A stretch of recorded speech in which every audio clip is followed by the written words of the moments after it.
They didn't open with a handshake. They opened with a shove, hard, two-handed, straight to Caitlin Clark's chest. The rookie hit the hardwood, the whistle stayed silent, and for half a second the entire building sucked in the same breath. Was it frustration? Was it a warning?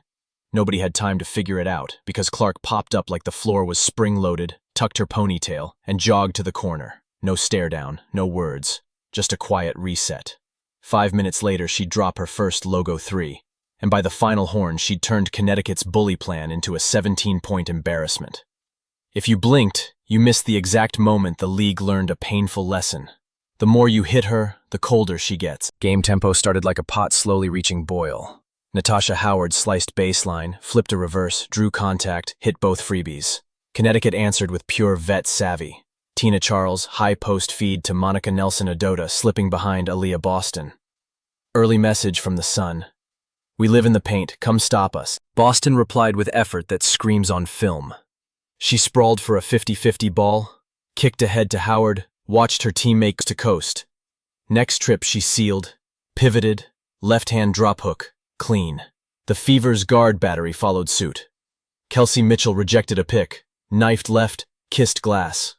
Lexi Hull timed the relocation, catch and splash from the corner. Then the gym tilted. Clark, top-locked at the elbow, sold a fake handoff so hard the defender lunged. She planted, hop-stepped backward until her heels grazed the Pacers' logo, rose, and buried a 3. The decibel meter spiked. Connecticut's bench muttered. Tina Charles did her best counter. Soft lefty hook, lob finish, another hook. But Mitchell muscled 2 straight transition layups, restoring the edge. End of 1. Fever 24, Sun 23. Scoreboard tight. Tension tighter. The first 2 minutes of the second were a brick symposium. Rim clanks, shot clock violations, frantic box outs. Mitchell finally sliced the drought. Patient inside foot pivot and step-through floater. Boston feinted a DHO to Clark, rose 15 feet, nylon.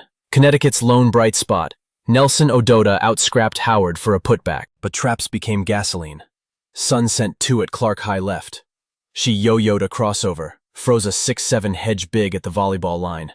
Hoisted a 27-footer. Good. Next possession, same blitz. She skipped to Boston. Boston touch passes to Howard underneath. Layup. Timeout Sun.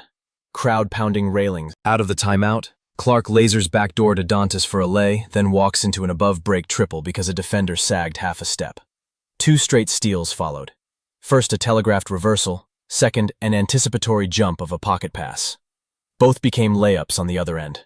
Indiana's 8-0 punch ballooned the margin. Halftime horns froze it at Fever 47, Sun 39. Third quarter, 7-11 mark. Clark snakes a pick, floats in the lane, whack. High forearm, ball ricochets skyward. Everyone stops. Refs huddle, monitors roll. Flagrant 1. Building boos. Clark walks to stripe. 3 flicks, 3 swishes. Ball inbound, next set. Tempo drag into pistol action. Clark snaps a skip to Hull. Relocates, receives return. Corner 3, bottom. Connecticut body language. Shoulders sag, palms skyward. 2 minutes later, repeat offender clobbers her on a transition euro. Second monitor trip equals second flagrant. Still no ejection. Clark adjusts knee pads. Smiles. Commentator whisper, "You just made her mad." Box score later tells the tale. She scores or assists on 11 of the next 13 Fever points. Hull sprints lane left, knocks down a wing triple in secondary. Boston sells another ghost DHO, fires to Mitchell, splash. But the masterpiece is the no-look. Clark dribbles hip high, eyes the weak side corner, never glances baseline. Natasha Howard stealth cuts behind a sleeping help defender. Clark whips a left-hand dart that hits numbers, layup. Rewatch slow-mo. 4 Sun players freeze like statues. Sun try to answer.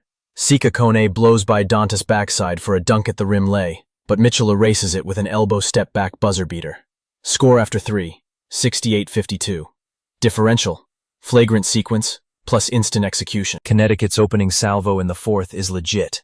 Rivers' hesitation drive and dump to Brown cutter. Next set, Brown splashes a corner 3. Margin trimmed to 10, timeout Indiana. Fever huddle calm. No finger pointing, just Clark sketching spacing tweaks on a towel. Out of the break. Sophie Cunningham bully drive through 2 bodies, and 1. Crowd breathes again. Scramble. Possession later. Boston drills a trail 3. Hands never left the seams. On the kill play, Clark takes a DHO on the wing, immediate behind back to shake her pest, lifts from 28, net. Bench mob waves towels like surrender flags. Sun defenders look at each other like, what now? Dantas nails twin corner bombs in the final 3 minutes for aesthetic purposes. Final horn, 88-71. Connecticut entered with 3 bullet points on the whiteboard. Hit her early, test her composure.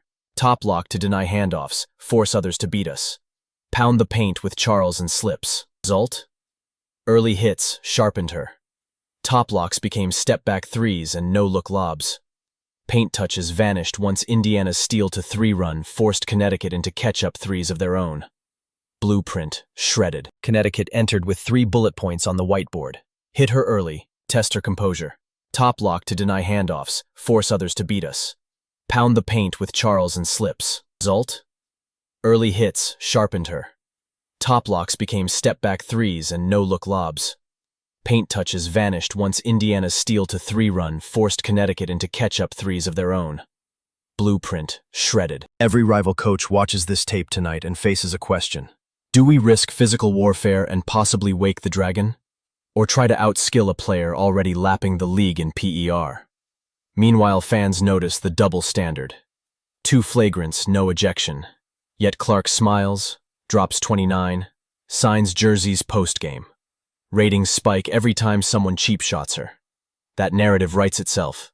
You can't rough out the revolution. Connecticut tried intimidation, ended up humbled.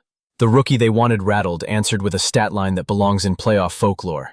Each shove she shrugs off grows her legend, and the league's audience. Opponents must decide. Play basketball or play bumper cars. History favored basketball, but some lessons need repeating.